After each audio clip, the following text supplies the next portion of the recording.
धनगरांच्या कार्यक्रमाला अजितदादांना no entry. Bhajap आमदाराचा अजितदादांना विरोध।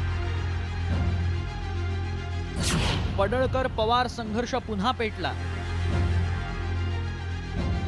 राज्यात पवार विरुद्ध पडळकर संघर्ष काही केल्यास संपताना दिसत नाही। आता निमित्त ठरलंय ते 31 मे रोजी होणाऱ्या अहिल्यादेवी होळकरांच्या जयंती दिनाचं।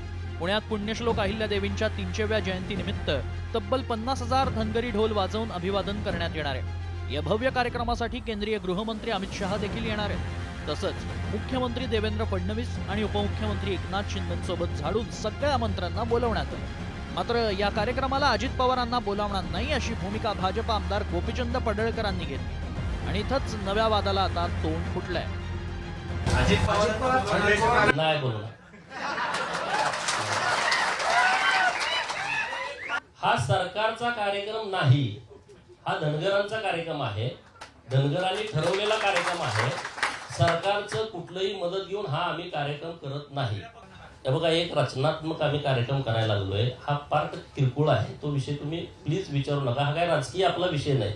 हा कार्यक्रम धनगरांचा असून धनगरांनी ठरवलेला आहे। हा कार्यक्रम शासकीय नाही, त्यामुळे अजित पवारांना बोलावणार नाही असं बोलून पडळकरांनी अजित पवारांविरोधातील हत्यार अजून म्यान केलेलं नाही असं स्पष्ट केलंय। पडळकरांच्या या भूमिकेनं अजित पवारांच्या राष्ट्रवादीची आणि भाजपची गोची झाली। यावर आता राष्ट्रवादीच्या अमोल मिटकरींनी जोरदार प्रत्युत्तर दिलंय। आम्ही कधी निमंत्रणाची वाट पाहत नाही। आमच्या मनात नितांत आदर आहे आणि भपकेबाजी करून शोबाजी करून राजकीय पोळी जे आपले शेकण्याचा प्रयत्न करतात त्यांच्याकडून तसं वक्तव्य येत असेल तर त्यात काय आम्ही गैर मानत नाही। पवारांना विरोध करून राजकीय भूमिका मांडणाऱ्या पुढाऱ्यांमध्ये गोपीचंद पडळकरांचं नाव प्रामुख्याने येतं। आता तर ज्या कार्यक्रमाला अमित शहांना बोलवलं जातं तिथे मात्र उपमुख्यमंत्री अजित पवारांना बोलवणार नाही ही परखड भूमिका पडळकरांनी घेतल्यानं राज्याच्या उपमुख्यमंत्र्यांचा अपमान आणि तोही भाजपच्या आमदाराकडूनच। म्हणून आता भाजप यावर काय भूमिका घेतं याकडे राजकीय वर्तुळाचं लक्ष लागलंय।